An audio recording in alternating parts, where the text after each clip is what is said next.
Okay, good evening, everybody. Welcome to public hearing at the Red Oak Village Hall here. We had sent out a public notice via our clerk and her protocol for a public hearing on the seeker aspect of a proposed central sewer district for the village of Red Hook, sewer project, to be better words.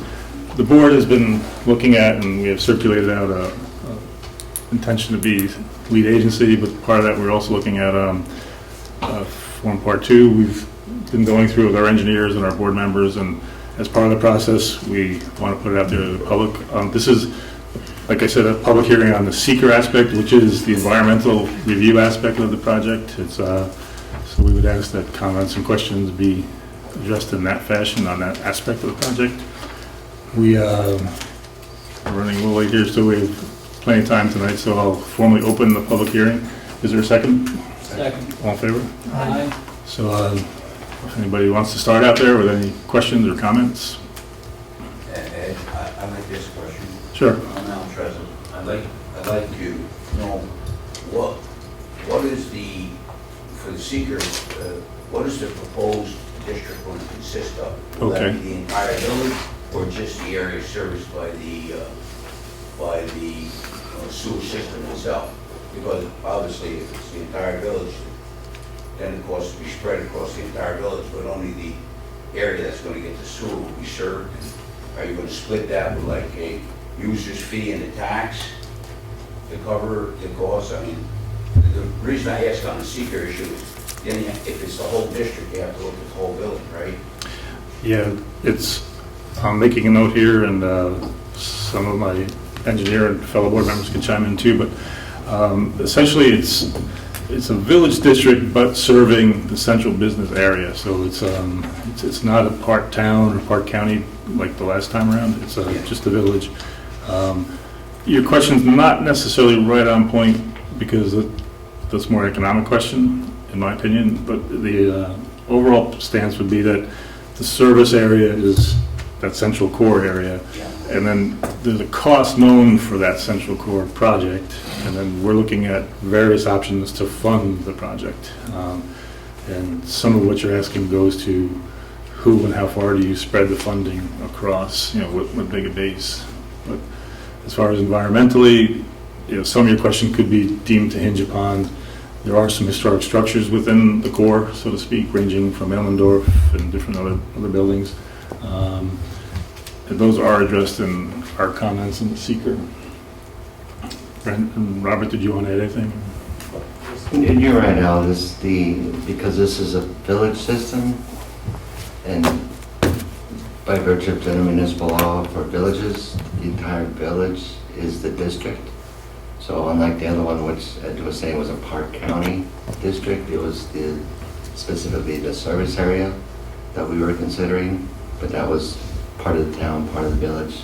This is the entire village. As far as how we assess that, that's No, and still up in the air. so the entire village is going to be the district. But that's not necessarily that the village will pay. Yeah, I understand. So it's just, It's a bit of parsing, really. the district is the district because it's the village, so it's not really, we're not forming a district at this point. We don't have to. Right, just to clarify, just exactly what they said, the village is a district, so there's no district creation process that's happening here. The seeker that we're talking about is village-wide.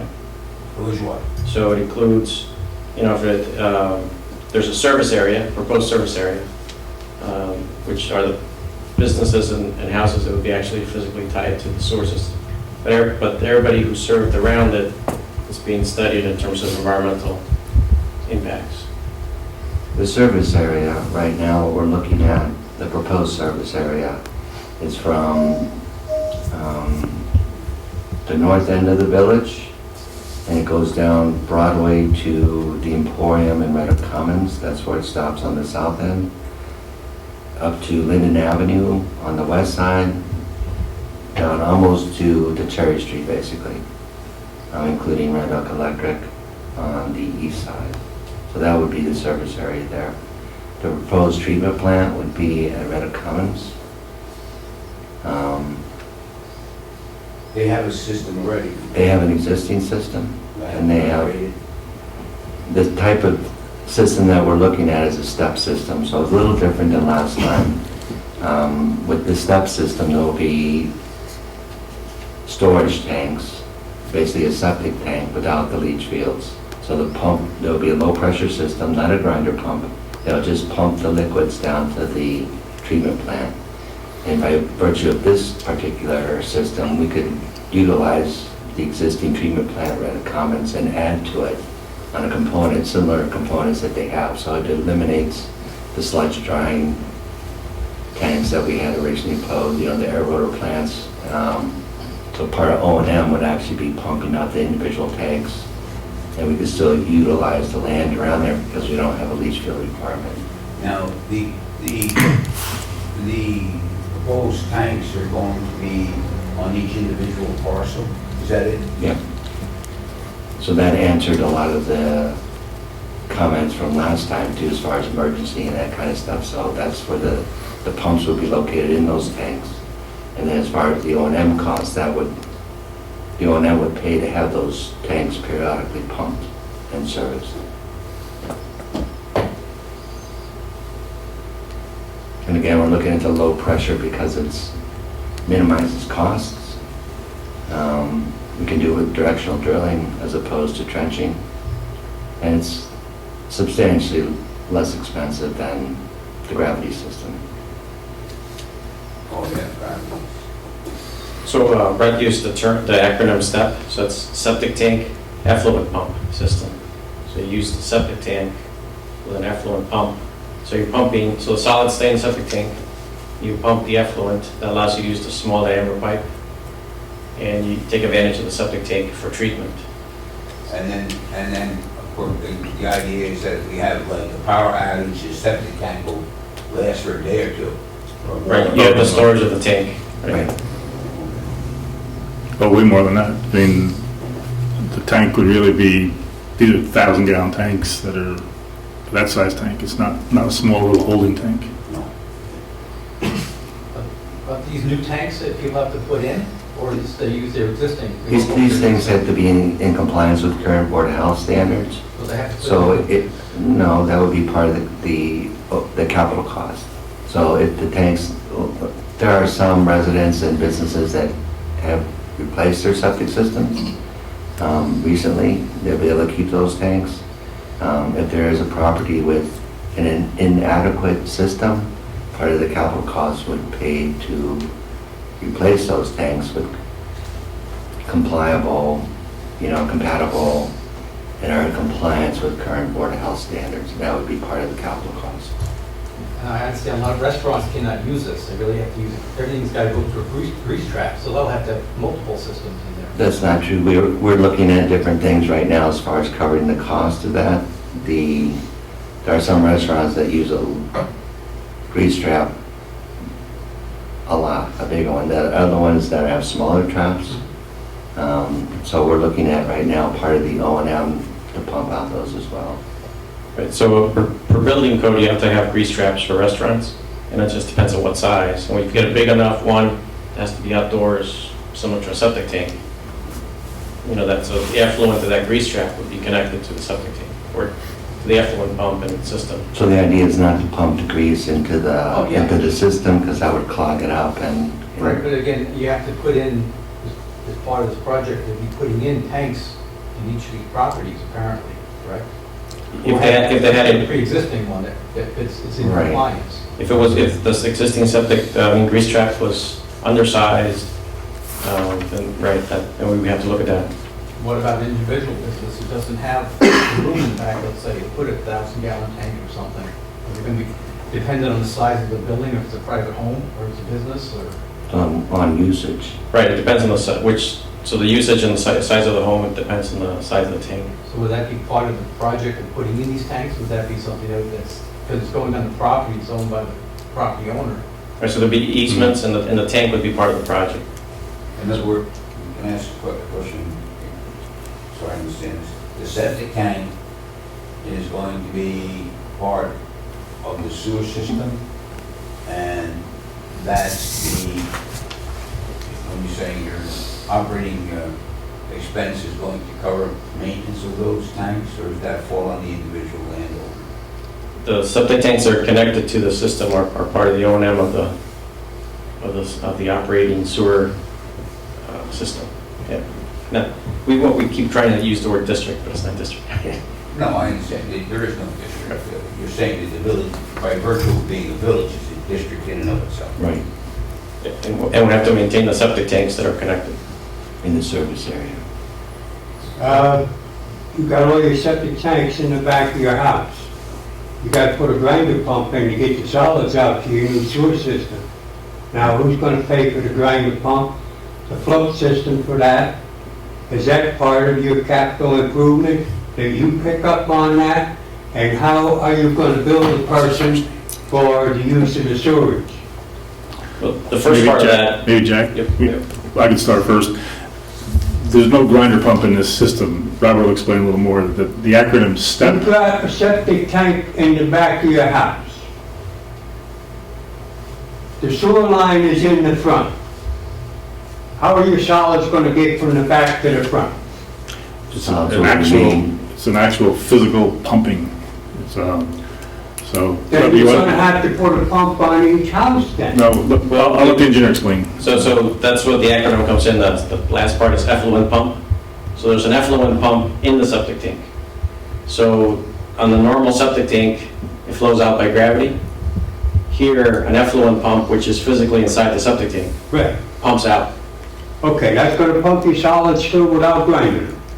It's going to pump the effluent. So The What liquids, about your solids? Let's so do- the septic tank is baffled to separate the effluent pump from the solids. Hey, Robert, could you the define solids will be pumped effluent liquids, from the right? tank. Can you describe, I think that's the confusion there. So septic tank has compartments and baffles Yeah. so that it can, hold back the solids. Solids flow to the bottom. There's a baffle that allows the clear liquid to flow through it into the compartment where the effluent pump is. Okay, then you're going to have the effluent pump in there and the solids you're going to have to take care of afterwards separate. Correct. Okay, now how are you going to bill the person for the use of that sewage system? It hasn't been finalized, but the most common model is based on water usage. But now, here again, there are a lot of places that have a separate dry well or separate tanks for the gray water, which would not go in the sewer system. So now how are you going to justify billing the people by what goes through that water meter when the other gray water does not go out through the sewer system? The board can correct me, but we don't want the gray water to go into the ground anymore. That's part of the water quality improvements here. We want the gray water to get treated. That probably leads us more to the environmental side.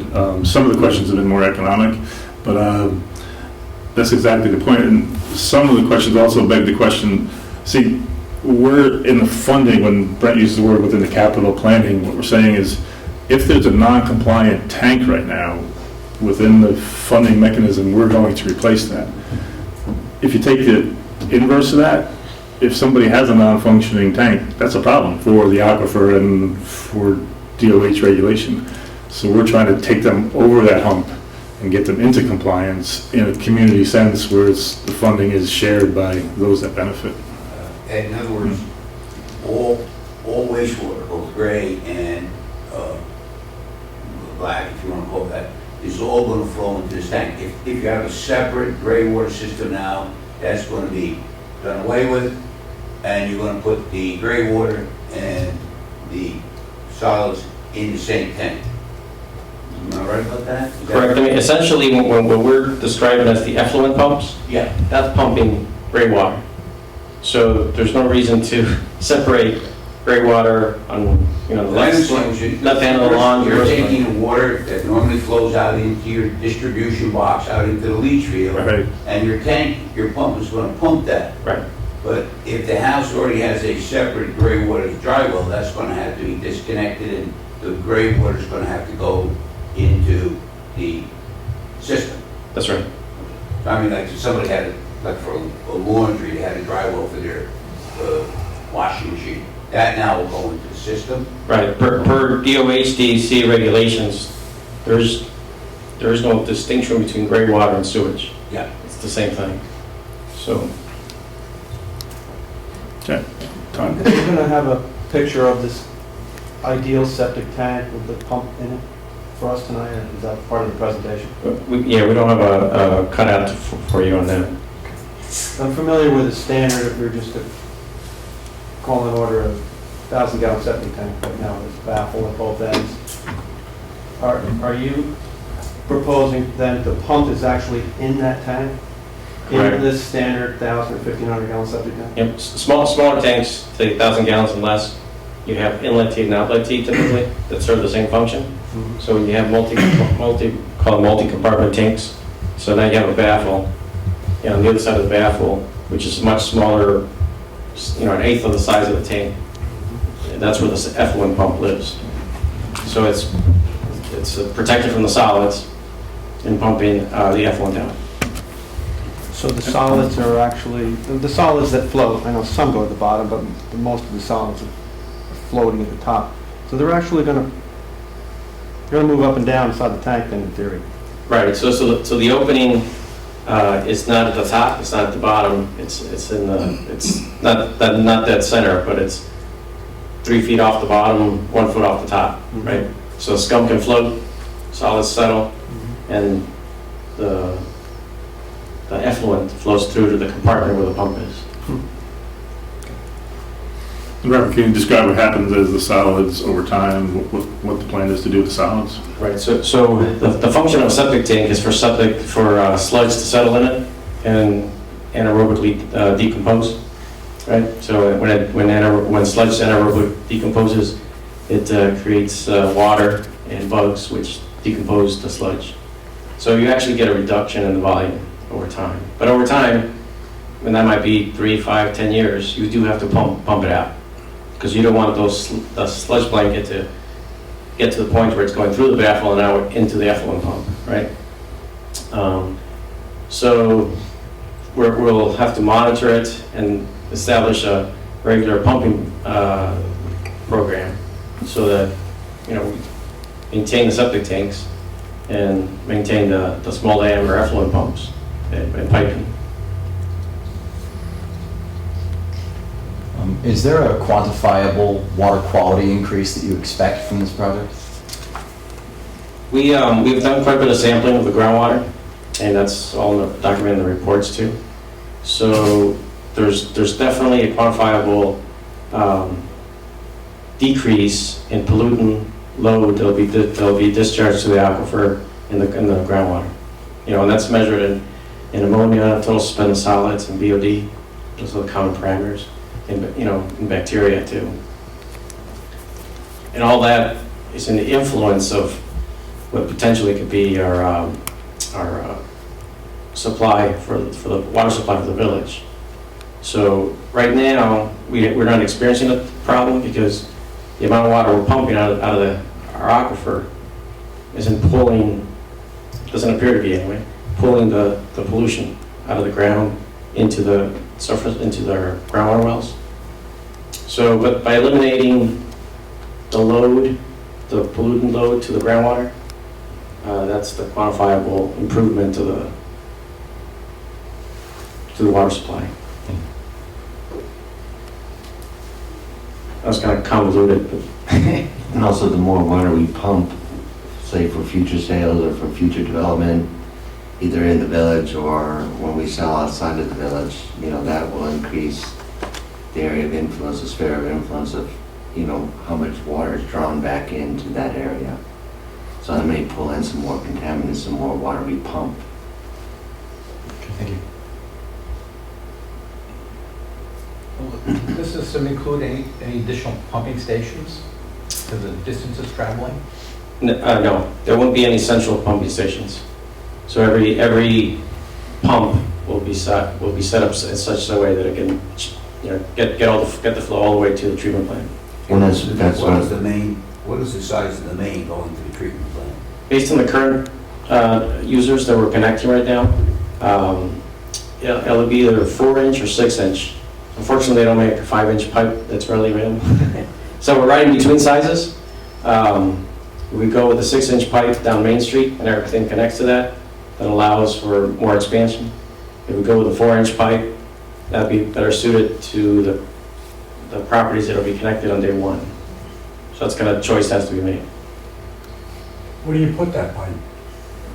The 6-inch pipe or 5-inch? So it's a pipe that's always full of water, so you got similar kind of rules to a water main.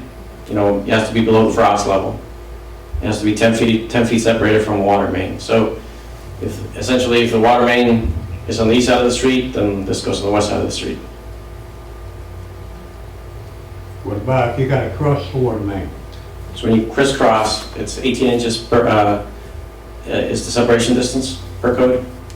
So the water main's there first, so we gotta get under it. So we would cross 18 inches below it. And your pumps are gonna be big enough to take care of whatever traps you put in that line? Right. So here, topography is relatively flat. So what we're pumping against really is distance and the other pumps to tie in.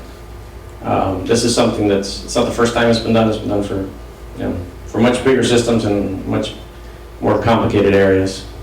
So we're very comfortable that it'll work. In other words, your pumps are gonna be big enough that you come with a pipe here and you drop down and then you start coming back up again. It will pump through that trap that you just put in the line because you broke your pitch? Yes. Done it before. What do they have, backflow valves on this too? Yep, everything has to have backflow. We typically, if you end up with the double check valve, because you have a check valve at every pump, you'll have a check valve at the service connection. So there'd be two check valves in the line running from the house to the main line. Right, One at the pump and one at the line. right. Where do you envision that one at the connection point being? Did- Just to take an average Right, house so the example. typical place to put it is at the edge of the road right away, similar to the water shutoffs. Any type of access to that? It would be almost identical to a water shutoff. So it would be your people are used to seeing the small diameter pipe with a little mushroom lid on it. That's same style. And what can you do from up above without digging? What can you do to that check valve for To the check example? valve, you can't without digging. So you can open and close the shutoff valve. Oh, that's a valve. Yeah. So there's a 2-inch, Right. there's a 2-inch turn valve out there to turn it off. Okay. Yeah, for a regular house, it'd be 1.25 inch. Shutoff valve and a check valve behind it. Now the line coming, so I understand, is the line coming out of say, for an individual house, okay, would be 1.25 inches Right. to the main, from the pump. From the pump to the main.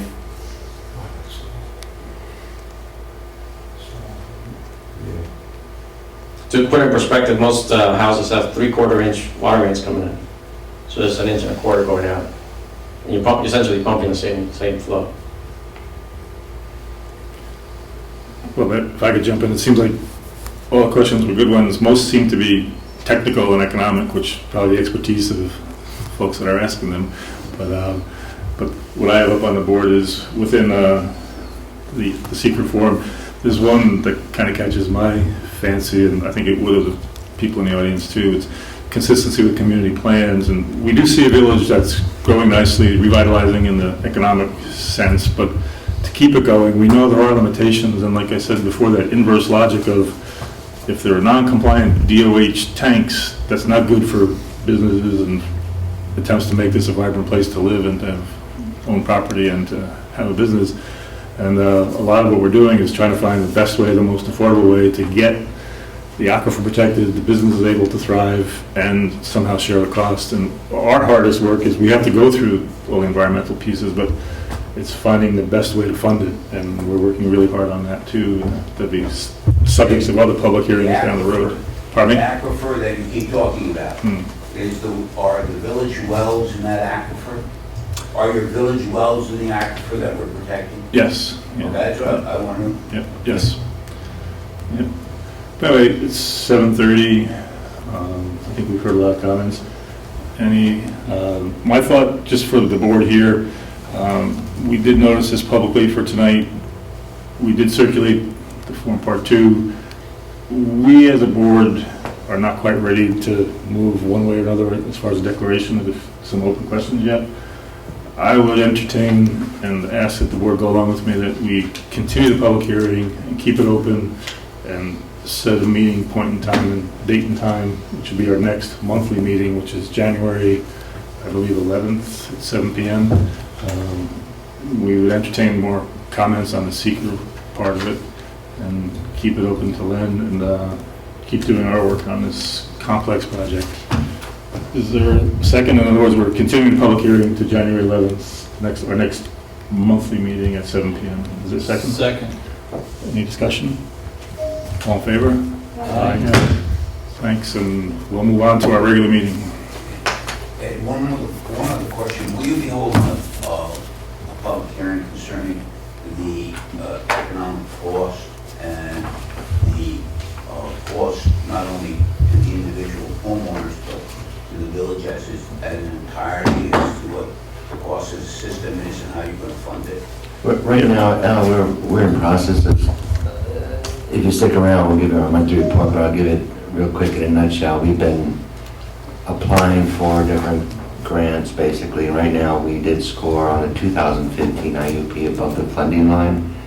And the environmental, the IUP is the intended use plan from the Environmental Facilities Corporation, where they select water and sewer projects from all over the state of New York, and they rank them based on criteria. We've scored above the funding line, which means that we are eligible for hardship financing, which means 0% interest financing. And we were given a letter in July 20th, 2015, that gave us 2 years to submit a complete application, which includes the bond resolution. They request that we do it 6 months prior. So we're looking January 20th, 2017 or before to pass the bond resolution. So 0% interest financing is what we have at this point. We currently have a preliminary application in with USDA Rural Development for some grant funding. We've also applied to the United States Economic Development Administration for additional grant funding. And that's currently being applied for right now with a preliminary application. That's a part of the process. We're working with Senator Gillibrand's office and her support on that. And we did apply this year for the consolidated funding application for the Empire State Development Program, which we weren't on the priority, and we did not get awarded this round, and we'll be trying that again. So as far as the costs go, we know how much it costs without any funding whatsoever. We have a target cost that was given to us by the Environmental Facilities Corporation, which we just found out, I think 2 weeks ago, that we can try to bring that down lower without losing any of our funds. So that's good. So we're trying to bring it down at least to where it was last time or lower. So last time we were at 736, I think. Talking $1 million, EDU? Yeah, per benefit Yeah. unit. So we're looking around that range again this time. Per year? Per year, and that's O&M and capital cost. So right now, the district, when we did look at this again, the original project cost $8.9 million, and that went all the way down to Hannaford. This is realizing when we started over that the funding wasn't going to be the same as it was the first time around. So we made the district smaller, and just to get it in the ground. We reconfigured the type of system that it is, still make it more economical, but also this time it's able to reuse some of the components at the existing plant at Redwood Commons. So we're trying to look at the money altogether. Restoration costs, again, with directional drilling versus trenching is considerably less, so that's a good reason why we're doing what we're doing. So when we get closer to actually knowing if we qualify for grants, we have different models set up to looking at if we get the grants that we're applying for, bring the cost down. But as we get a little closer, get a little firmed up on that, we'll definitely keep the public aware of what the cost would be before we pass anything. So Now, the other thing you mentioned, you said the funding can be done at 0% percentage? Right now, that's what we do have in place. We're qualified for that. We have to submit a completed application, which includes a bond resolution that's passed, to complete the application, and we have till January 20th, 2017 to do that. During that, so that's 0% interest, so the capital cost is basically whatever it is with no interest on the loan. It's a loan, but no interest. You're just paying it back. We're just paying it back. And so we're trying to supplement that with additional grants to bring that price down as low as we can. Yeah, just to wrap up, like I said, it's consistent with community plans. We know what we'd like Red Hook to be, and it needs something like this. And in his talking there, the projected cost is 4.9 million at That's capital. 0%. And so that's, it's smaller than the old plan, and it's updated with different technology. We think it's good. We spend a lot of time every week looking at funding applications, and Brent and myself in particular, we're trying to push every resource. We're looking too at some of the new recent state money where it's not the sewer side of the world, but the clean water, the drinking side of the world. We have some shovel-ready projects. We're trying to see if we have our name in the running there, which if we get something, it'll reduce some of our phase 2 water costs, and it'll free up some more resident money for sewer We made projects. applications. It's called the Water Infrastructure Improvement Act of 2015, which is some of the money from the recent bank settlements in New York State. Yeah. So the state legislature passed this law, which basically takes $250 million over 3 years. Is it 250? $300 million over 3 years.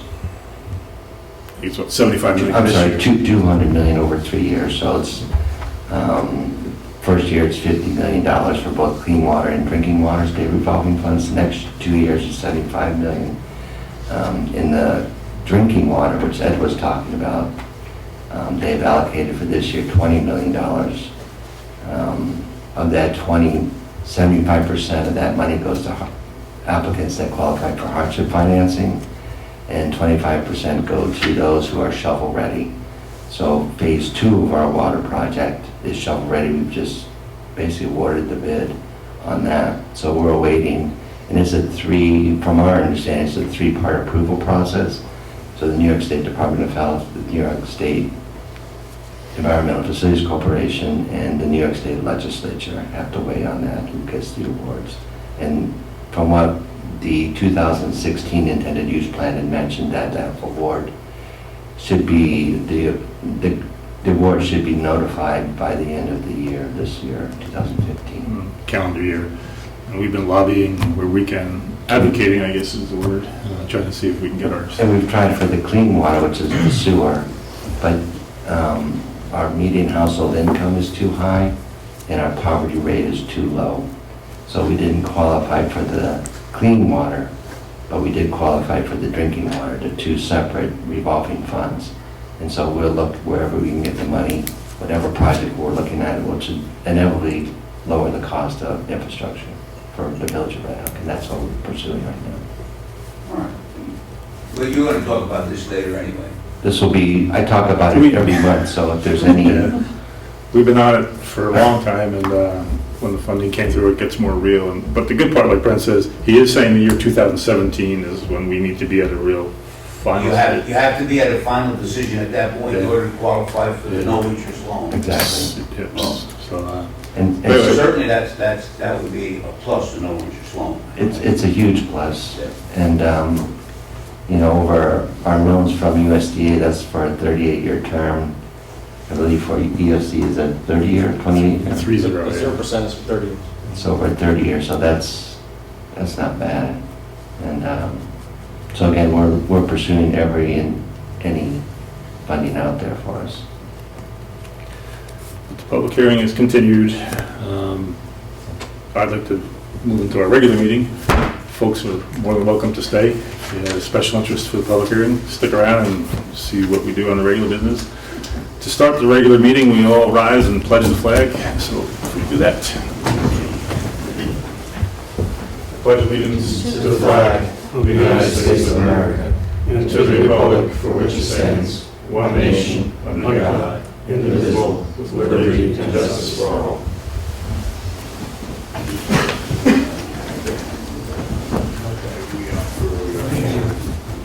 Welcome, everybody. It's December 14th, Village of Red Hook monthly board meeting. We just ended or continued a public hearing on the sewer project we're in the process of evaluating and creating, but we'll move into our regular meeting now. We have circulated the minutes from 2 November meetings. One was a regular meeting on November 9th, and the other is a workshop we held on November 19th. If we could have a motion to review those, I would wonder, do you have any additions, alterations, or corrections? Hearing none, is there a motion to accept them? So moved. Second? Second. All in favor? Okay, those minutes are accepted. Let's see, we now are at a point in our fiscal year, we run from June 1 to May 31, not a calendar year. And board, this month, the treasurer's report will bring us to December 14th, which is just 2 weeks plus of our 50% of year point, so it's a good time to analyze particular budget lines. But Cindy, would you provide us with your report there? Account balances as of December 14th, the general fund, $371,524.70. Water fund, $198,637.77. Trust and agency, $21,167.02. Materials management, $7,585.50. Petty cash, $90. Village green, $3,886.88. Hard scrabble, $2,704.78, and health insurance, $14,057.08. And the monthly expenses, general fund, $131,477.02, which includes a payment to the firehouse, that's what's applied. Water fund, $26,634.72. Trust and agency, $21,167.02, and materials management, $3,941.66. Good. The treasurer explained that general fund, the $131,000, it's a little heavy, but we do contract for fire services. The nature of the contract is we pay periodic payments, not divided by 12 months, but we have them broken down, so one of the bigger payments went out this month. Any questions from the board on the report?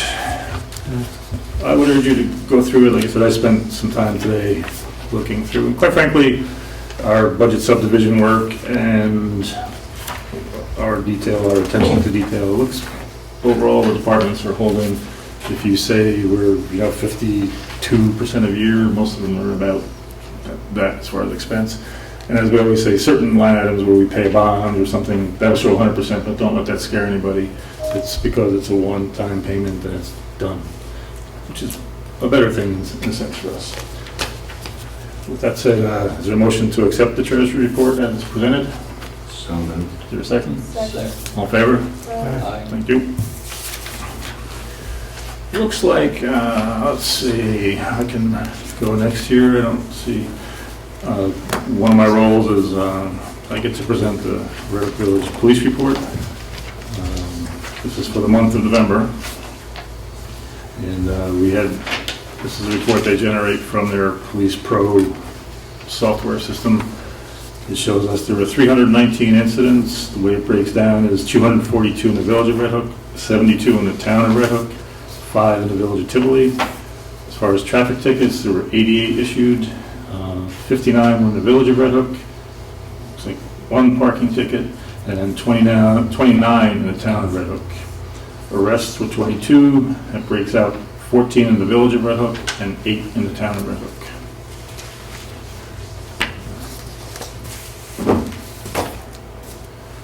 Let's see, it looks like Mr. Trustee Trapp, are you ready to go to work over there? Yes.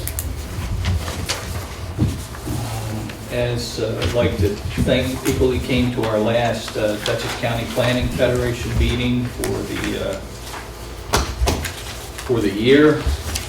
We're done. We are planning our our next set of classes. And we always do the planning and zoning essentials because usually at reorg, most municipalities have several new folks coming online, and we always try and make it available to help those guys get up to speed. And we've got a number of candidate programs that would be on the slate for discussion. We have a meeting, I think it's January 11th maybe, at Dutchess County Planning Federation to discuss the new possible classes. We are up to speed with 9 directors now, so we have a full slate. It's the first time in a long time that we've had a full slate. I was re-elected president. Mike McCormick was re-elected vice president. So I've got 2 more years there, tinkering around down in Poughkeepsie, and it's always fun. I mean, you get a chance to help the process along, to help make the planning and zoning throughout Dutchess County a little better.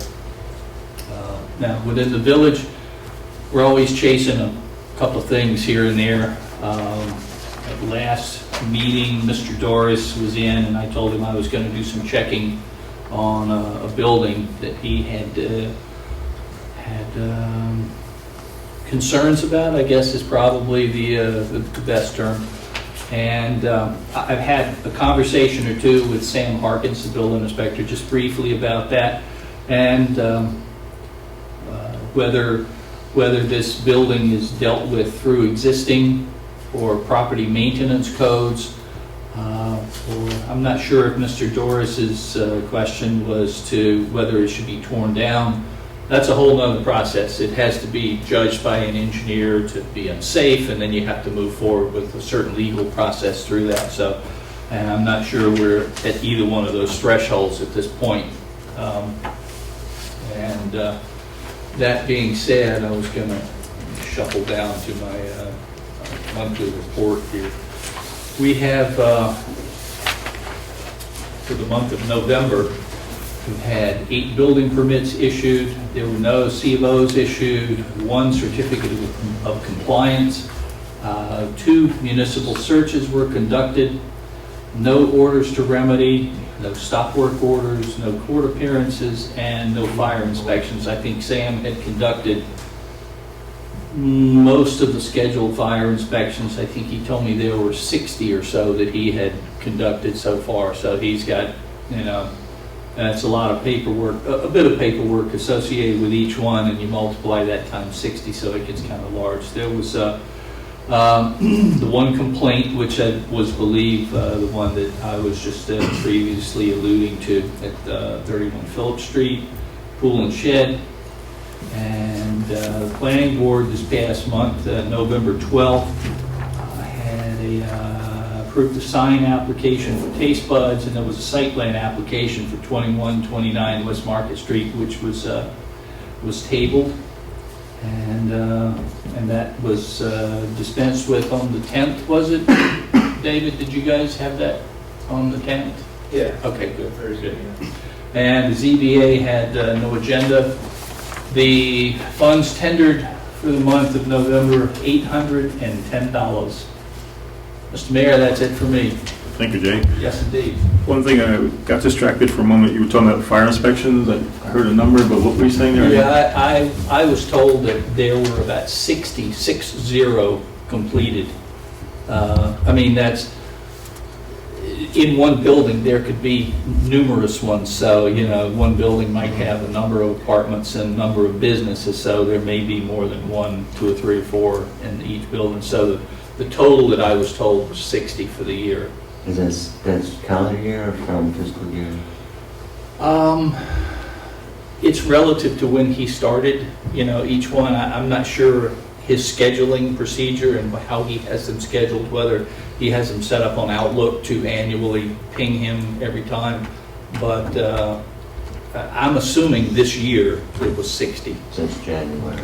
That, if I had to guess at this point, I can't be exactly sure, but 60, I think, was the number. So the monthly report shows 0, but that's for the month, so you're referencing... That's this month, I'm talking the entire entirety, yes. That's the part I missed. Okay, thank you. Yeah, let's see. We might just break out of our normal agenda cycle here, committee reports.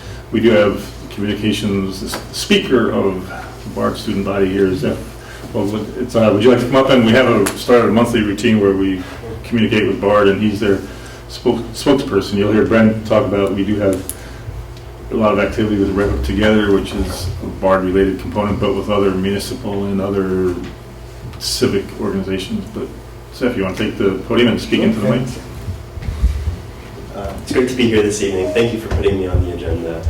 So as I was speaking, I'm Zev Fogelman. I'm student body president at Bard College.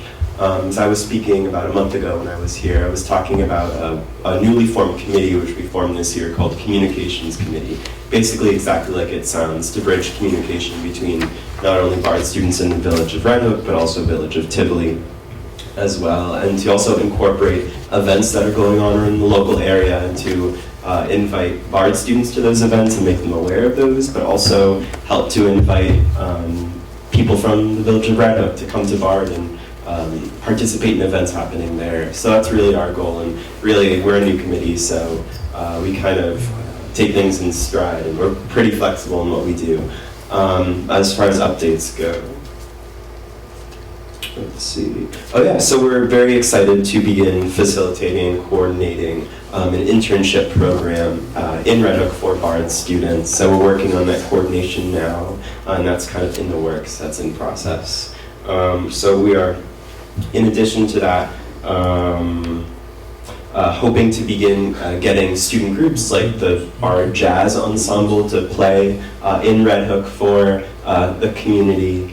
And so we're hoping to make that a monthly thing and really get that going as well. And then beginning in February, we're going to we're kind of rolling out a newsletter so we can actually have events in a document to give to people of not only things happening that are student government related, but also obviously related to the village of Red Hook, in addition to the village of Tivoli as well. So those are basically new updates. Put that behind your little... Yeah. So yeah, it's another great event. What this is, it's quasi-BARD related. Their freshmen have to do community service, so to speak. And what's the formal term for it? Citizen science. Well, during citizen science period where students are here in the winter, the name of that is Day of Engagement. Day of Engagement, yeah. And what we do is we entice them to come on January 16th and get very cold when the town and the village of Red Hook sponsor e-waste recycling. And this is the draft version of our poster, but on the bottom we cite here BARD, CCE, and a few things, the sponsoring agencies. But they provide us with a lot of muscle power, and it's a lot of work when you're. The past few years it's been like 10 degrees in January. I don't know what it's going to be this year, but we appreciate that too. Thank you. All done there? We'll let you run because I understand it's finals season in college world. Appreciate it. Thanks, Ed.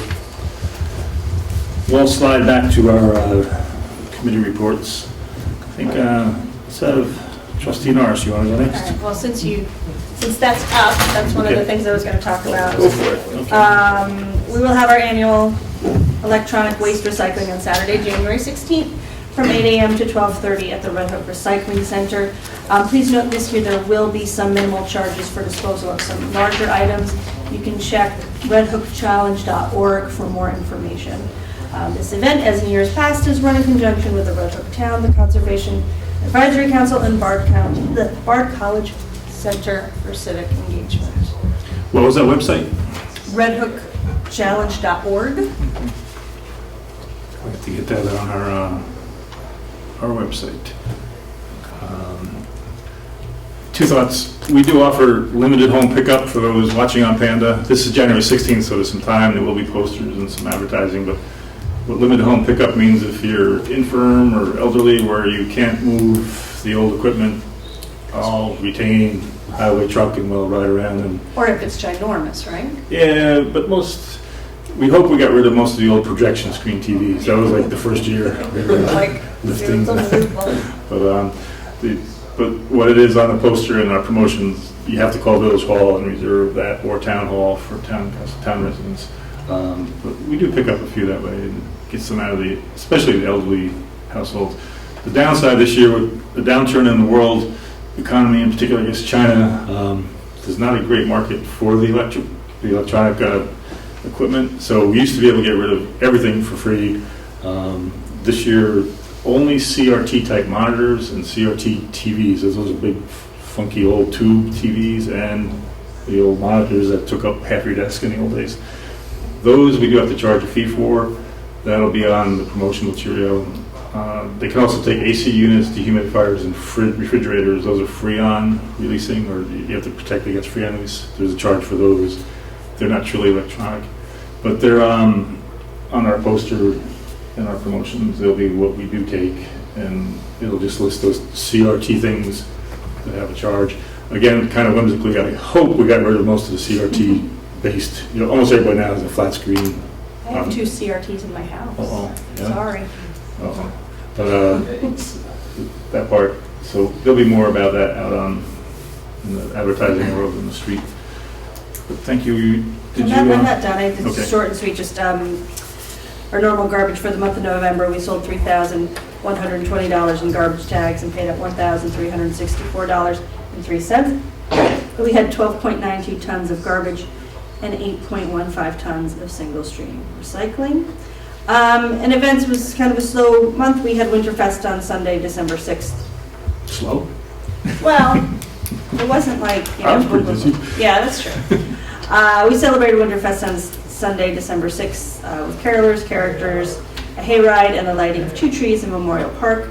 Thank you to Kathy Trevo for helping to organize this.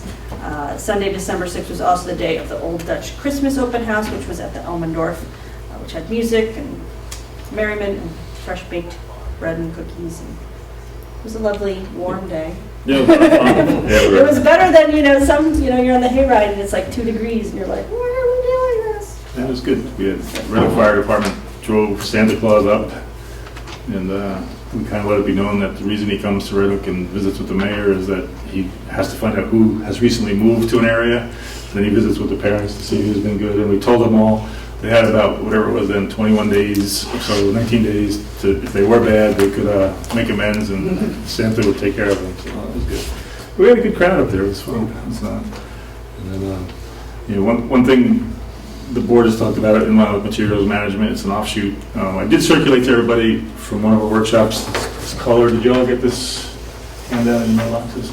We're working with Central Hudson on LED light conversion. We have some concerns, and we're doing a pilot program in some of the central business section here, and we've signed some agreements with the caveat that we can reverse if we feel the LED, the lumens or the degrees Kelvin they use is too hot and too heavy.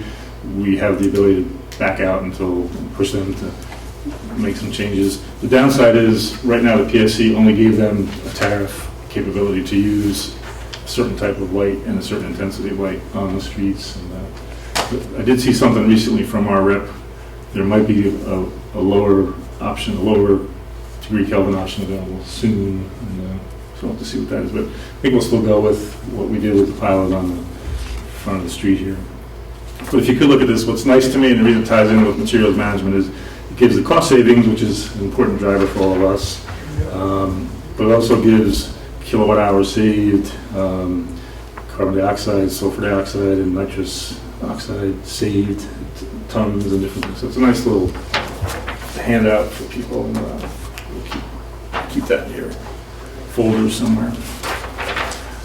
And then, Jen, are you done? I'm done. Okay. Let's move off to Trustees Archuk. Okay, the water report for November. During the month of November, the water treatment plant treated 7,314,000 gallons of water at an average daily rate of 243,000 gallons. During the month of November in 2014, we treated 6,842,000 gallons for an average of 228,000 per day. The water treatment plant used 55 gallons of liquid 12.5 hypochlorite solution at a rate of 1.8 gallons per day. 2 samples and 1 raw water sample, 2 representative samples and 1 raw water sample were collected during the month of November and sent to Smith Environmental Laboratory in Hyde Park. All 3 were returned with negative result. Thank you. That's all. And then we had Steve. Steve works in the IT telephone world, and we're working internally with some admin folks we share staff amongst different departments as part of our efficiencies, and we came up with a way to help with the phones following the person, and you did some more correction on that. Yes, that was corrected today. Yeah, so. Larry got back to us. So that when she moves, she knows what line's being answered and how to answer that line. Yeah. Another facilities related thing, we did close, like a lot of us know, November 6th on the parking lot over there. We announced that at our last meeting. And we had some dead lights. You'll see one is back on the back quadrant there. We had a local electrician come and look at it, and had Central Hudson looking at it. And it looks like it's our equipment up on their pole that's sensing light and dark. And then we have some cut wires in the ground. But at least we have a little more brightness in that back quadrant, so that was good. Congratulations. Yeah, thanks. It's an awesome thing. And then let's see. We own the equipment, they own the pole. Yeah, it's Okay. which isn't really copacetic, but predates us, so we don't know. In the future, what I'll do is part of our funding is to upgrade a bunch of things out there, and we'll make a plan and work with that. But right now, we just got to get more light on, and we did. Let's see. The moment we've been waiting for, Deputy Mayor Kovalchuk, you want to go on your myriad reports there and speak to the mic? Remember, you're a quiet speaker and we need to hear you. All right. I'll start with the Village Green Committee monthly report. Current balances of the Village Green Committee's related budget accounts are as follows. Community beautification, we have $3,594.29. Shade tree contractual, $4,523.15. And the Village Green checking account, $3,886.88. The Village Green Committee met on November 1st and 7th to plan for the annual fall planting.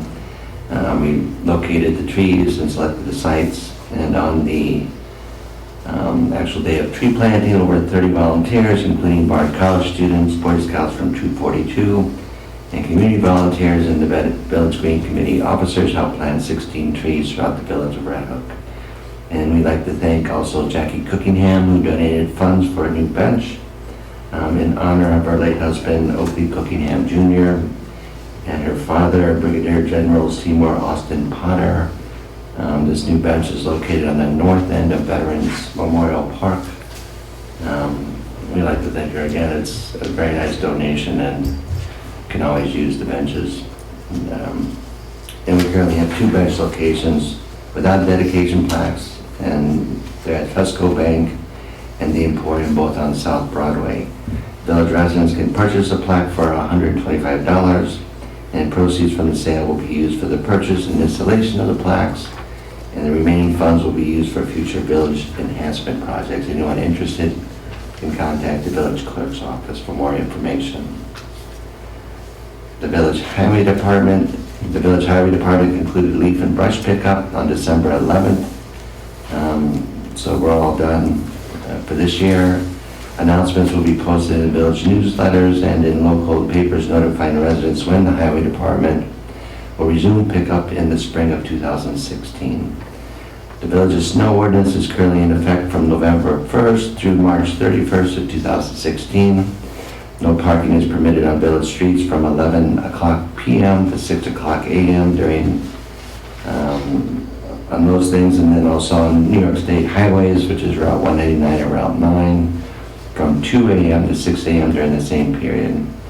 When snow and/or ice removal operations are underway, any vehicle parked or abandoned on any street may be removed by or under the direction of the Red Hook Village Police Department or any responding law enforcement agency. Costs associated with the vehicle towing and storage will be charged to the vehicle's owners. The owner and/or occupant of every building and lot in the village within adjoining sidewalks shall remove snow and ice within 24 hours of a snowstorm. At the discretion of the village board of trustees, the village highway department will remove snow and ice left uncleared at a cost of $2 per linear foot. This cost will be assessed and collected with the next tax levy.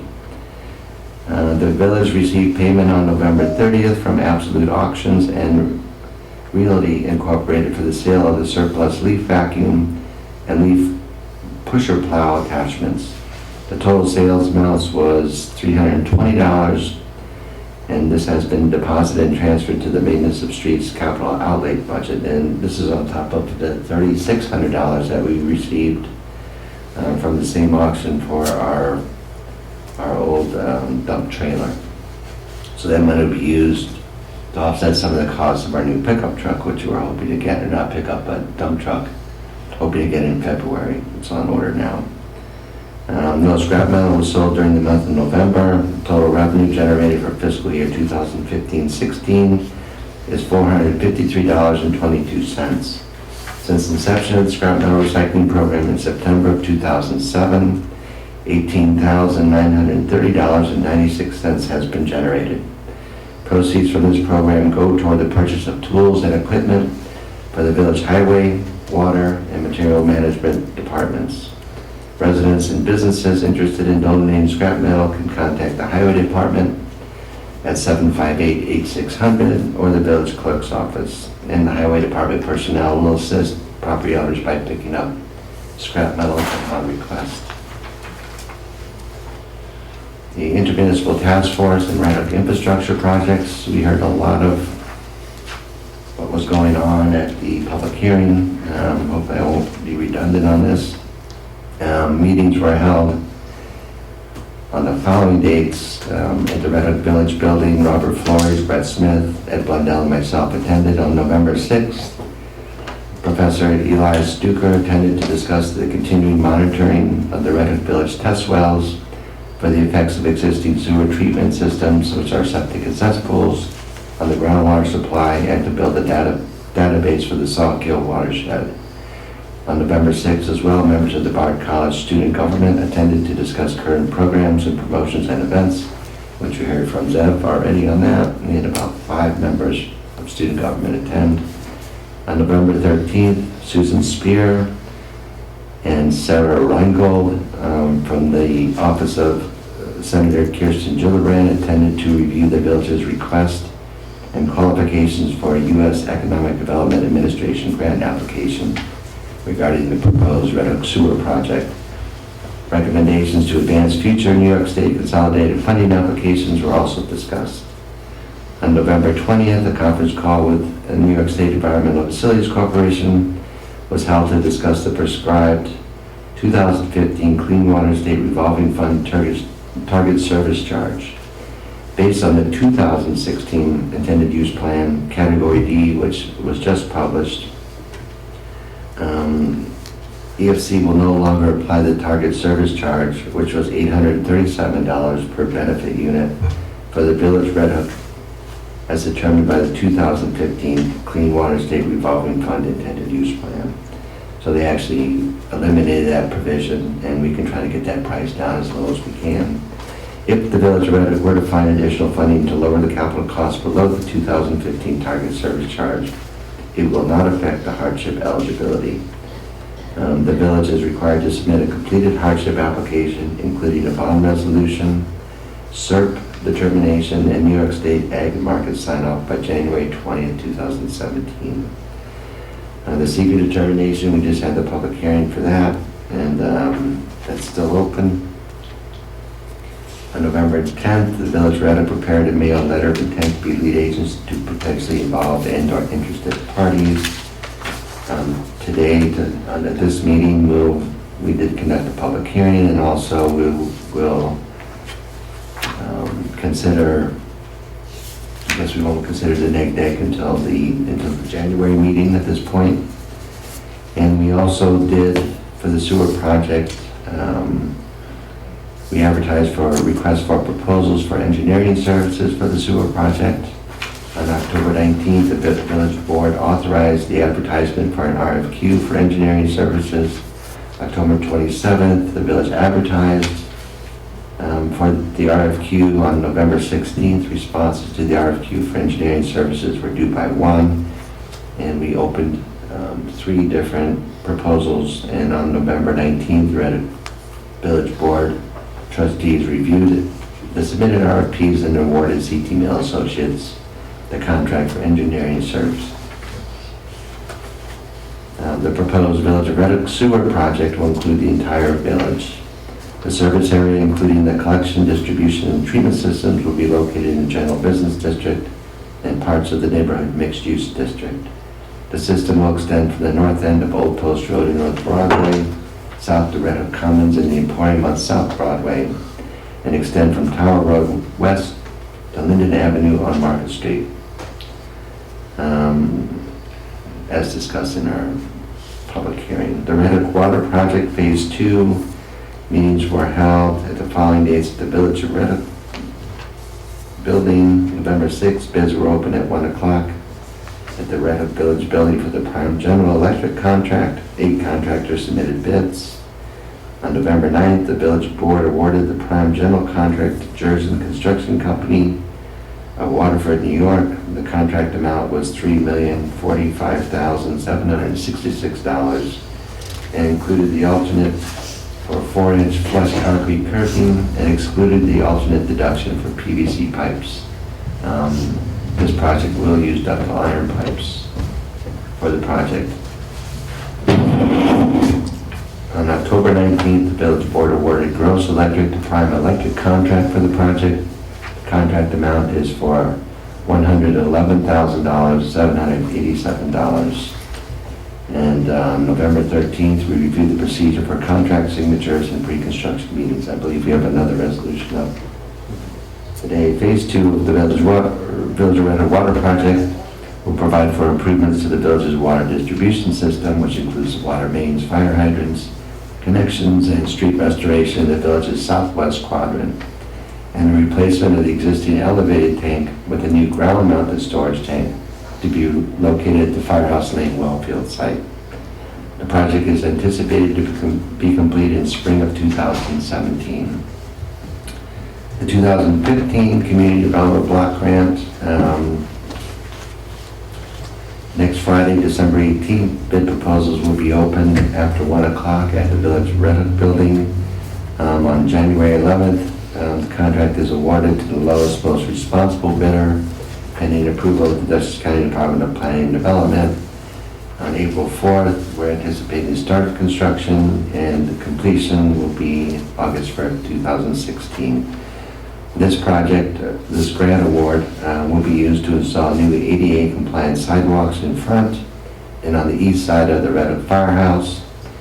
The award will also be used to reconstruct sidewalks on the west side of South Broadway in front of Colburn's Laundry and the Dance Center. The 2016 Community Development Block Grant, which we had the application in, they were supposed to announce the draft this week, actually last week, and this week they're supposed to come up with a plan. We should be hearing anytime. And this grant, if awarded, will pay for blinking signal crossing lights at 4 of the mid-block crosswalks throughout the village, 3 on South Broadway and 1 on West Market Street. So we're hoping that we'll be successful at that one. The Intermunicipal Task Force met on November 6th, 12th, and 20th at the Red Hook Town Hall. We reviewed comments made at the public meetings held on October 21st and 29th regarding the proposed historic structures and districts of the Red Hook Town zoning amendments. We also reviewed Bard College's plans for Montgomery Place with Jim Brudwick, and we're in process of amending the zoning maps of the historic structures and districts, and they're being prepared by Dutchess County Department of Planning and Development. And we reviewed the properties to determine the effects, the restrictions, procedural implications that these properties may be subject to under the proposed historic structures and districts zoning amendments. And we also held a meeting on November 18th, a visioning meeting to listen and to seek public suggestions regarding the future use of St. Margaret's. And a couple more. The Red Hook Economic Development Committee, both Ed and I are liaisons from the Village of Red Hook. EDC meeting was held on November 18th at the Red Hook Village Building, and we reviewed presentations of Leon Bostein regarding the future use of Montgomery Place by Bard College. We reviewed the status of the revised Red Hook business list, amendments and updates. We discussed possible future uses of the former CVS on North Broadway in the village. Discussed the possibility of solar farming in the town of Red Hook, and reviewed the status of the proposed Red Hook Village Sewer Project and solicited letters of support and testimonials from various village businesses and property owners. I believe we got 18 letters of support within a matter of 2 weeks, so that was pretty good. The Community Preservation Fund, Farmland Protection Advisory Committee, which I'm a member of, there were no meetings held. During the month of November, the current balance of the CPF as of November 30th is $283,897.89. There were no meetings of the Red Hook Town Zoning Review Committee, which I'm a member of. There were no meetings of the Town of Red Hook Villages of Red Hook and Tivoli Shared Services Committee. Both Ed and I are members of that. The Sawkill Watershed Community, it's another group both Ed and I sit on. A meeting was held on November 30th at the Red Hook Town Hall, and we looked at the essential activities and activities already in progress, additional possible near-term activities, the Sawkill Watershed Community Goals, and reviewed activities of the core, research, outreach, and stewardship subcommittees. The mission of the Sawkill Watershed Community is building community through hands-on service, education, and advocacy to protect the Sawkill Watershed and its ecological, recreational, and historic resources. Red Hook Together, there was a meeting held on November 17th. Both Ed and I are members of that, and we heard from various groups, including Bard Student Government, the Tivoli Library, Bard College Student Center, Bard College Center for Civic Engagement, Historic Red Hook, and the Village of Tivoli, which I believe just hired Crawford and Associates as their new village engineer, with CT Mail Associates as their backup outfit engineering firm. The library transforming communities, this will be the last one. The final coaching call conducted by the Harvard Institute was held on November 16th. And this call was conducted to determine what actions can happen to realize more of the community's aspirations. And also the Erica Freudenberg, who's the director of the library, and myself participated with the libraries from Columbus, Wisconsin, and Spokane, Washington, to conduct a national webinar, and this happened on December 1st. Present uses and successes of using the tools and techniques learned from the Harvard Institute's training. And that was about 130 libraries, I guess, participating in that nationwide, and that was a lot of fun. So that's all I have. Thank you, Brent. We'll use some of his items to segue into our regular business. I guess one, although he mentioned in let's see, Town of Red Hook, Village of Red Hook, and Tivoli Shared Services Committee. In November, it's true, his report, there were no meetings for that shared services project, but it is revitalizing. We did get that second grant from the county in the amount of $81,250. It's shared. We were lead agency, but it's Tivoli and town and ourselves, and we're looking to develop some more asset and admin shared management and shared identification. So that'll segue into a few things we talk about later. But the project, we held a meeting in the highway garage, and just so the board could know, it's moving into the winter season when the folks work odder hours and colder days and so forth. But so far, knock on wood, I think our snow budget's about 8% of the year, which means we're liking that right now. And the longer it holds, the better. If we could, just to repeat for the public and for all of us, if we could remind our staff that the town and the village of Red Hook do share that garage. Our taxpayers pay for that garage, and our guys, we're not tenants there, it's part of our garage. So we had some meetings with our staff, and I still think sometimes they think they could bail out and go back to their old pole barn and in the 1940s world, and it's really not an option anymore. We are now in that building, so if you hear any talk on that. But it was a good meeting too. Let's see, another part that Brett mentioned, we have a resolution somewhere in your packets there. It's for the sewer project lead agency status. Brett mentioned how at our last meeting we developed and circulated the village's intent to be lead agency, and it was time to match up for tonight. Our meeting was a certain date in November, and this one's a certain date in December. That gave a 30-day window in between. The letters all went properly out to about 30 different agencies. I forget the count, but it was a lot of agencies, ranging from DEC to the town of Red Hook to neighbors and so forth. But well, not neighbors, but other agencies. We've received responses, and the window is now closed. We would like to move forward to be lead agency.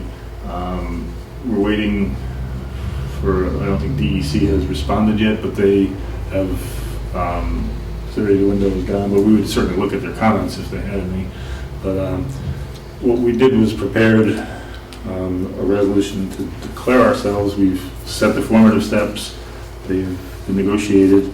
In front of you, it essentially restates a lot of the reason we're doing this, but we state, Cindy can give us a resolution number, but the whereas is essentially set the tone. We say Red Hook sits over a valuable aquifer that provides water to village residents, town residents, business owners, and farmers.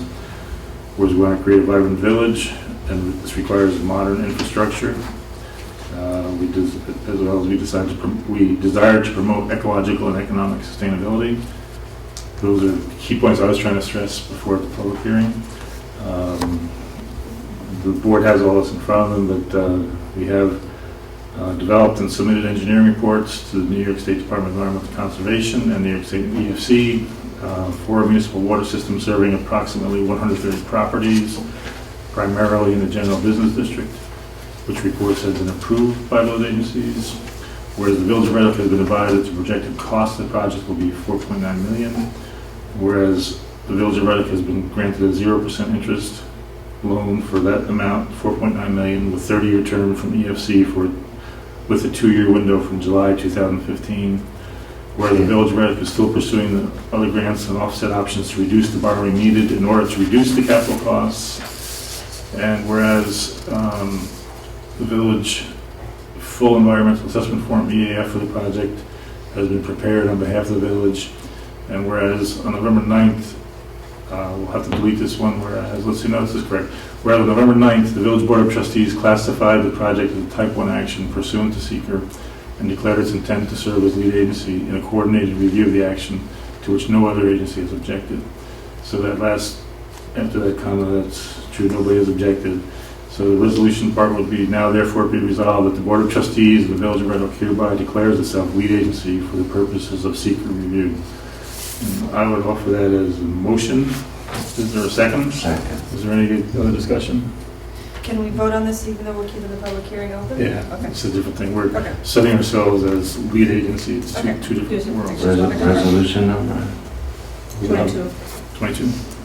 Ed, for the record, they usually, in all the communications that I've seen go back and forth through the Planning Federation, a full environmental is an FEAF, short is SEAF. Okay, so on that second page there, where are you inserting that, Jay? Top of the second page. Okay, so whereas full, we have the word full, so you're saying as an acronym FEAF? Yes. So I'd entertain a motion to do that clerical correction of the acronym there. Is there a second? Second. Second. In favor? Aye.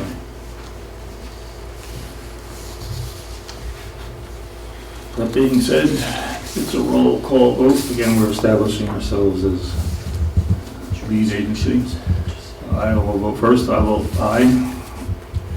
Brent Kowalczyk, Yes. Jennifer Norris, Yes. and Jay Trapp, Aye, yes. and Mr. Zarchuk. Yes. Looks like it carries, and we will do the necessary work, but we are designated lead agency. Thank So you. part 2 will be reviewed and then a deck offered on January. Yeah, we set the public hearing. I think certain of the questions we still have to answer. I don't know that we can, we'll just have to keep working on it between now and then see where we're at on January 11th. January 11th. Yeah. So let's see.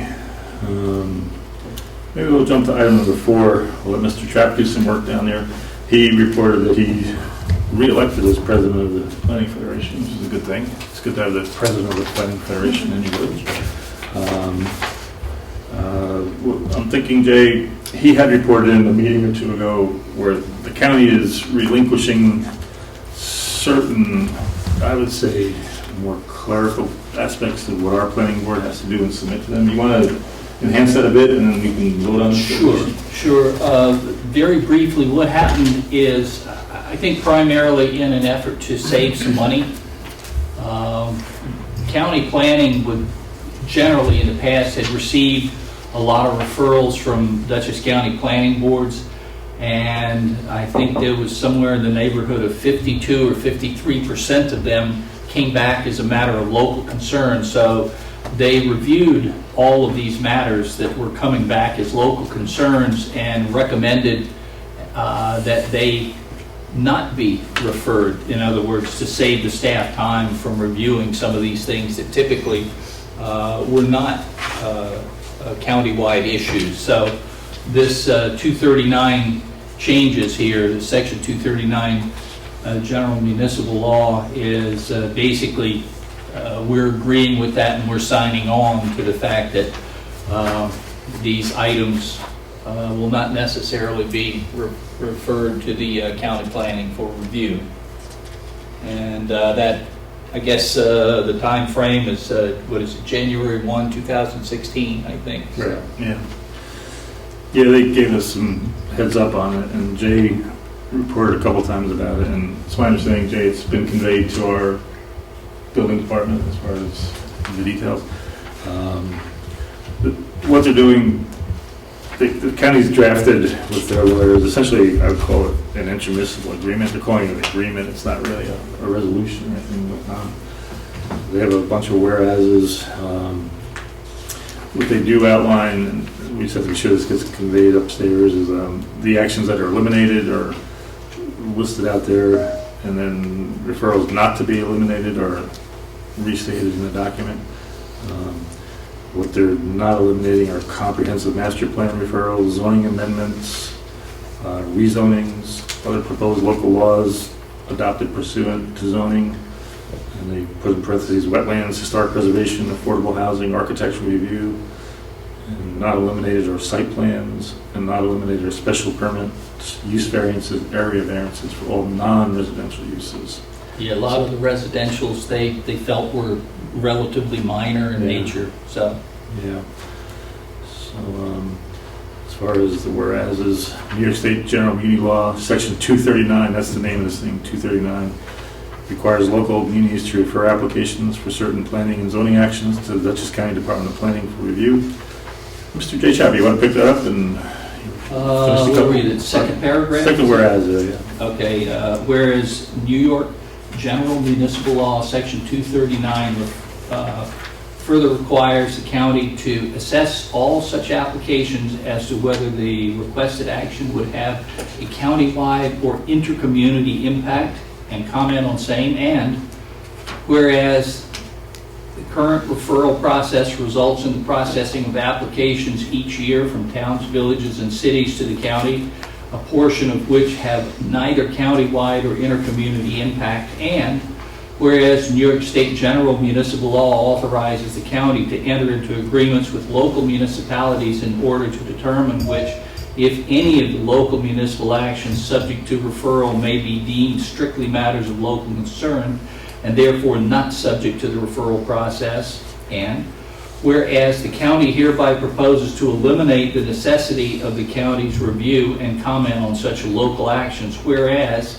it is hereby mutually agreed by and between the parties hereto as follows. Number one, term of agreement. This agreement shall be effective January 1, 2016 and shall terminate December 31st, 2016 unless otherwise terminated as set forth herein.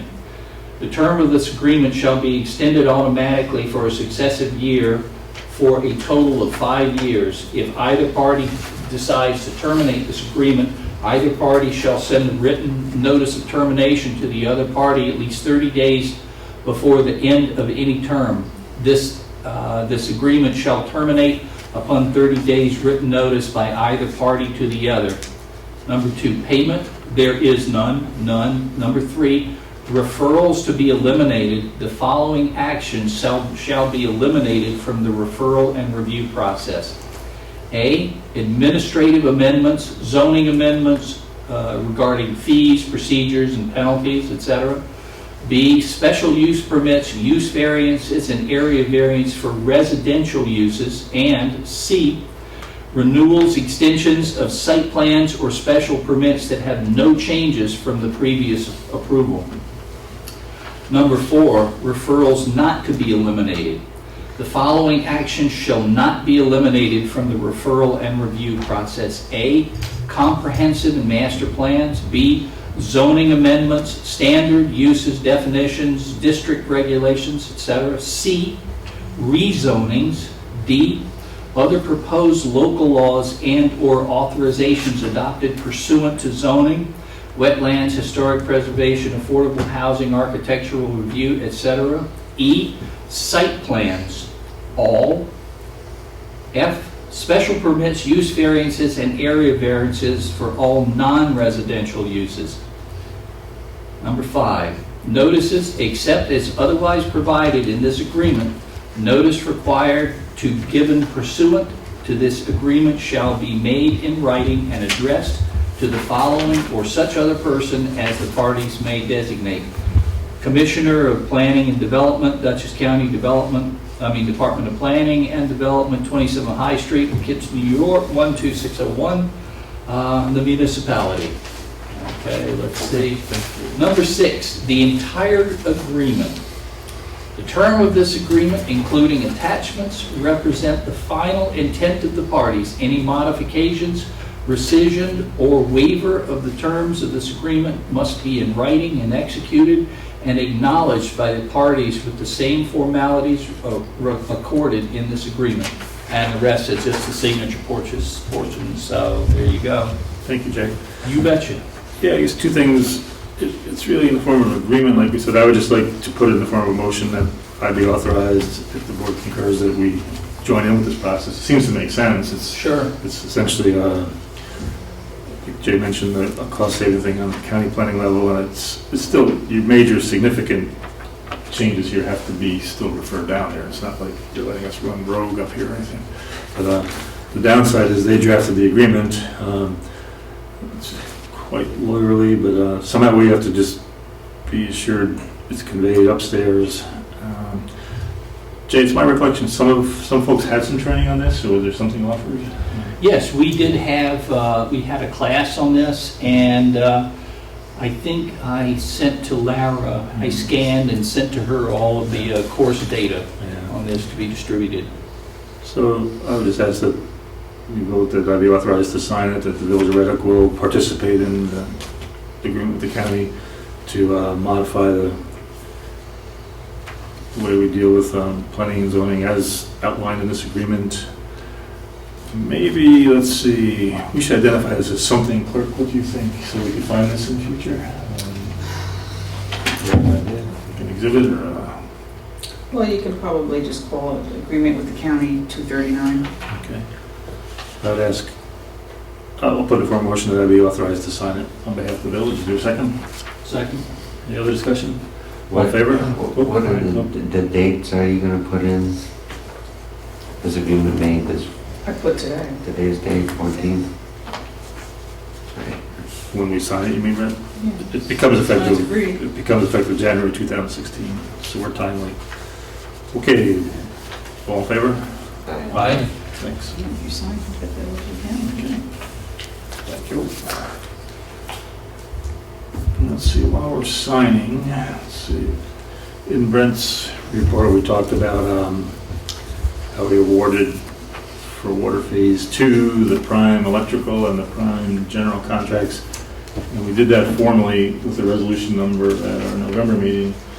The contracts came in and we're tweaking them. We had council look at them, and the engineers looked at them, and we confirmed it's each contract, there's 6 copies and they're about this thick, to be honest with you, for each contractor. One of the requirements is that, although we did pass the resolution to authorize those bid awards, there's a piece of it that should state that I'm authorized to sign them. So I drafted one here, and we'll find it in my file, I think, or if you have one. Okay. What I thought we'd do, Cindy, is give this another resolution number. 23. 23, okay. And it's entitled Authority to Sign Water Phase 2 Documents. And we'll insert who makes the motion and who seconds. But whereas the Village of Red Oak intends to continue its water system upgrades and has awarded the prime general contract to Jerson Construction Group LLC and the prime electrical contract to Gross Electric Inc. Whereas the process involves receipt and review of signature of contract documents, and whereas by municipal law the mayor has executive authority, be it resolved that Mayor Ed Mondale is fully authorized to complete and sign requisite documents as necessary for the Phase 2 construction. And what this came up was within the contract documents, they want an actual resolution, even though I have certain executive authorities, it would be better to state it this way. So I would make the motion. Is there a second? Second. Oh, 2 seconds. Right. What, trap? You want that on trap? Oh, it doesn't make Want any that, difference. Trappy? He's further away, it takes a little longer to get. Yeah, well, it's a roll call type vote, so I'll vote yes. Yes. That was Trap. Kowalczyk, Yes. Norris, and Zarchuk. Yes. Thank you. Let's see.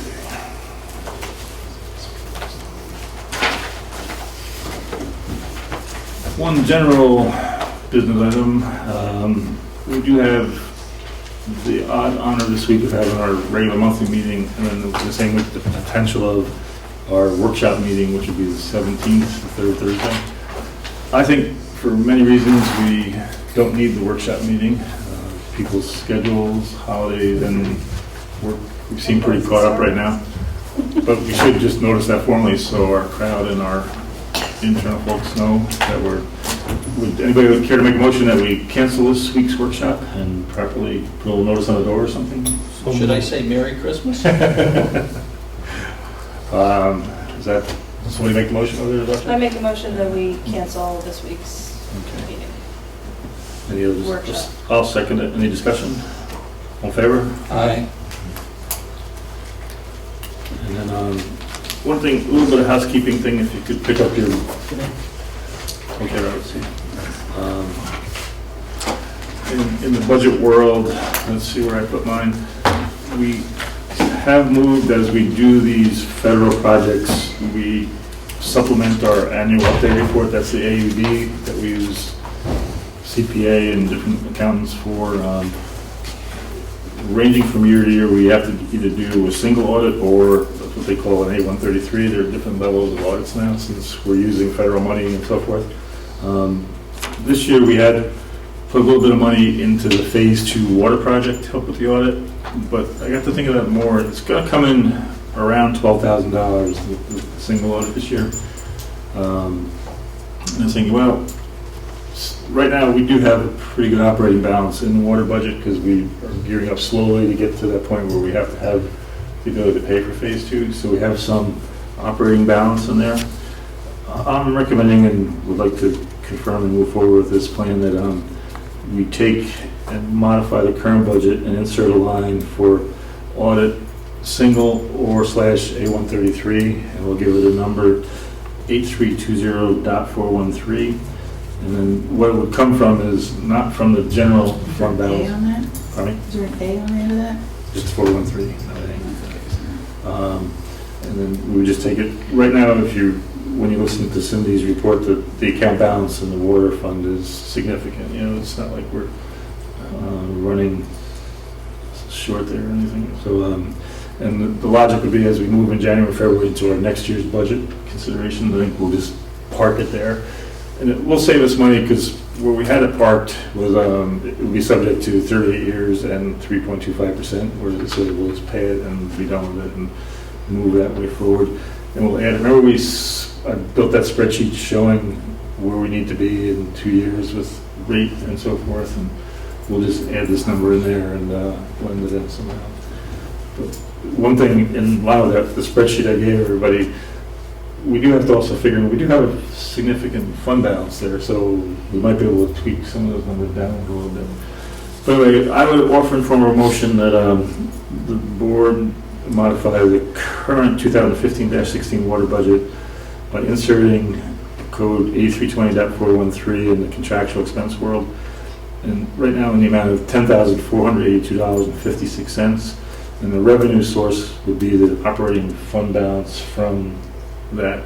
And what we would do is we would reduce, what we have is the repair number is really the difference between expenses and revenue right now. So we'll reduce the repair number by that. So by the same 10,482. So that number, just to be clear, would be from 8320.47. Then you're taking that in front of you? from then you're taking from that and adding to 8320.4.1. Let me just, I take you at your word if you're looking at that gross repair number. Okay. Let's put that number in the motion. Could you say that number again, Brent? 8320.47. Water repairs. So we're taking $10,482.56 and relocating that to 8320.413, which is single audit / A133. What it also does, we're moving the village toward GASB 34 accounting, where we're doing asset evaluation, and we can use some of that money to do the GASB 34 accounting in the phase 2 instead of soaking up. We're taking some of this. So, is there a second out there? Second. Any other discussion? All in favor? Aye. Thank you. So cancel the workshop. We did that. I would entertain public comment. I know we had version 1. Mr. Beekman. Quick ones. Have you appointed a co-chair for my board yet? Well, no, we are actually looking, we've been soliciting folks to be on your board. I gave the name to Steve brought up a name today. But it's been 6 months, I think it's. Yeah, well, we've advertised for bids, so to speak, and. Well, you're not going to be bidding for a co-chair, looking for a co, you're looking for somebody that involves. Oh, do you mean, well, I'm looking for a 5th person. Do you mean within your group? Yeah, I mean, you have to appoint him as co-chair in case I can't make a meeting, they know who the steps up. It's an official designation. Yeah. Shouldn't be that hard.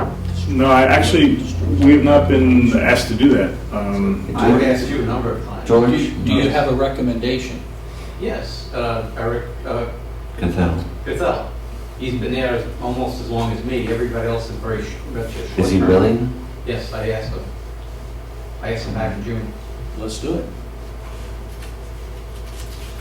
Yeah, well, the concept is, when you're not there, is what you're saying, like, he will be. The co-chair can take over the board in case, a secondary person. He's a secondary senior person. It's just a little parsing to me, Trezor left, but co-chair, just as long as everybody's clear, you don't run a joint race. If you're not there, he becomes chair. So it's Deputy chair. yeah. What would is there a better word? Second banana. Is there another word you can think of, Cassie or writer? We always call him my co-chair. Yeah. I mean, it's. Yeah. Well, as long as that's the understanding, and why don't we do it now? This is official. Cathell, we all know Eric, and if you feel, it's usually, we like to defer to the chair, and then, Well, I've been asking, but I don't remember Cathell being put forward to me, but that being said, Is there a motion that Eric Cathell, what's his real name? Charles, he's got some different names. Charles, Eric. Eric, I always know Yeah, him. he's got, wait. AKA. The individual known as Eric He'll Cathell answer most anything. Right guy? be named as, he lives up Route 9 North, be named as co-chair to act if the chair, the ZBA is not not in the building. Is there a second? Second. All in favor? Aye. Thanks. One other question. We haven't had any white stuff yet, which is great. Mm. As I understand it, over the last few years, you've been trying to come up with a billing system so that the business district paid for the clearing of that section. Right now, the whole entire village pays for it. Mm. Just as a point, because on my street now, the IGA is gone. That was a great place to dump snow for the last several years. And I guess 3 driveways and 3 roadways that enter within 50 feet. Can the village look at having, in case we have a major downfall of snow, to look at the back streets also, at intersections to clear with, so people can see where they're going in the future? The intersections, Yeah. we usually plow away from the intersections. Yeah, but If you have room, I so many know, years they plowed into the driveway. and yeah, on your specific corner, you have fences, I think on Grave Street coming in, right? Properties on both sides. Power pole on one corner. It's a very narrow thing, you got a fire hydrant there, you got fences on one side, and the only, most you're gonna have is maybe 4 foot on the sides. The driveways going into the CVS, or otherwise right on the street. I think in most instances, what we do is, we try to store it where we can, and then when it gets to be problematic, we try to remove the snow at that I've never point. done it before, but they were able to push it into the defunct Or when driveway. CVS, or when IGA closed and before CVS, that No was, problem, but now, right? and again, with that fencing that was put up too, fire hydrant is like a foot from the fence into the fence, so it would take much to block that off. We'll look at it when it comes and see what we can do. Yeah, just in case we end up, in fact, because we're paying for it anyway, as far as village residents go, so in case there's a problem is identified on the street intersection, no. And I know When we we, hear, oh, that's not the business district. no, I know we've done that before where the intersections are kind of, because there's obstacles in the way and we don't want to destroy it, we'll come in with the backhoe and take it away, All but, right, just want to point at that particular one because yeah. it was, That's a good point. I just There's a haven't couple key ones around the village that we try to keep Yeah, they open. just happen to have a lot of traffic and once it piles up and anything above 4 foot, 5 foot, you can't see anything. And because of the houses being so close to the road in that particular intersection. So, and being nobody stops at the stop signs at dark. Well, 2 thoughts, George. 2 thoughts. It's a good point.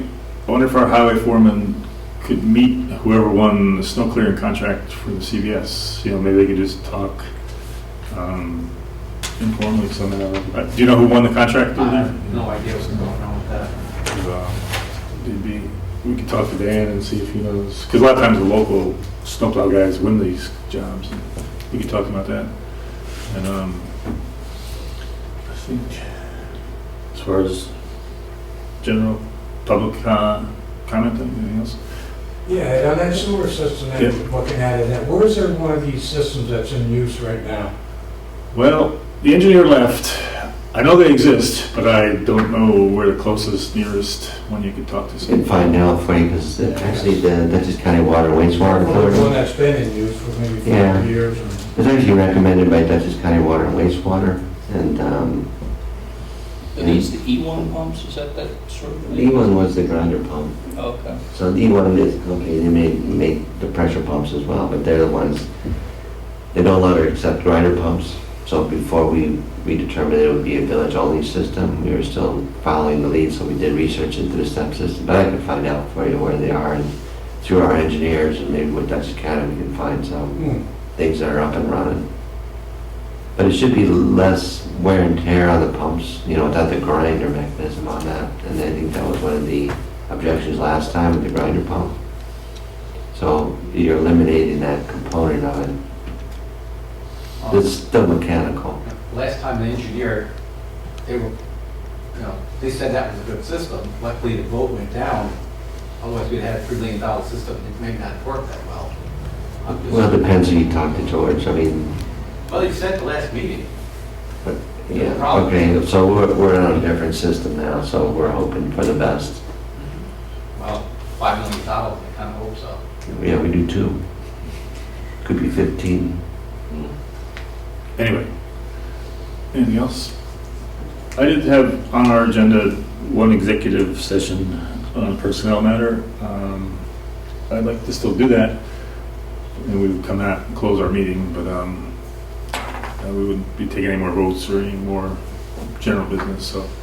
I'd had one thing that I kind of forgot. You remember in the past, we had an old laptop that was sort of decommissioned from Sam, and I had said something about, boy, it'd be great if we could bring it to the planning board, because where I sit as a liaison to planning and zoning boards in the town of Livingston, we have instituted, they bring a wireless laptop, they have an LCD projector mounted in the ceiling, and all of their meetings are now digital. Everything is provided in a digital fashion. I went out and I secured a donation of what's called a digital document camera. It's a digital version of what used to be the overhead projector, except it doesn't project to the wall, it transmits the information to the LCD projector. And so, say for instance, if you lay your phone on there, it's gonna show your phone through the LCD projector, and I have one of those For us? as a donation, that I was going to make available to the planning and zoning board to, it's really nice for an application if you just go, okay, everybody, here's the secret application, you lay it on there, and everybody can take a look at it. Small plans are fine, big plans, the base is probably this big, so large plans, you can only show segments of the plan, so. I'll be happy to train everybody in the use of it. So you just connect with a USB connection? And Absolutely. Just like you do your laptop. Whatever you see on your laptop goes to the LCD projector. Whatever you lay on this bed goes up. They use it in colleges a lot now for teaching. I thought Sam's old computer was very well defunct. Bad keyboard. Yeah, I can't quite remember, but I know we replaced it and gave him an in-house desktop. But I can't remember using it. We'll see how that works. See if the keyboard works. But I remember something where they were pounding 8 times on a key to get. But maybe it doesn't need too much keyboard. It's just a medium for flash through. Yeah. So we'll check that for you. Okay, thanks. So I would entertain a motion that we move to executive session on a personnel matter. Is there a second? So second. All in favor? Aye. We'll be back out. We're done too. Okay, the board's back. We just came out of executive session. Is there a motion to return to regular session? So moved. All in favor? Aye. Okay, like I said, there's really no other business. I think the board and the audience have a chance to participate. We need to pay our bills. So Mr. Kowalczyk, would you like to do your usual? Make a motion to pay bills. After audit? Okay. I think I saw everybody signing vouchers. Is there a second? Second. All in favor? Aye. And then I think we can call it a night, end this meeting. I'd like to make a motion that we adjourn this evening's meeting. Second. All in favor? Aye. Good night. Good night, everybody.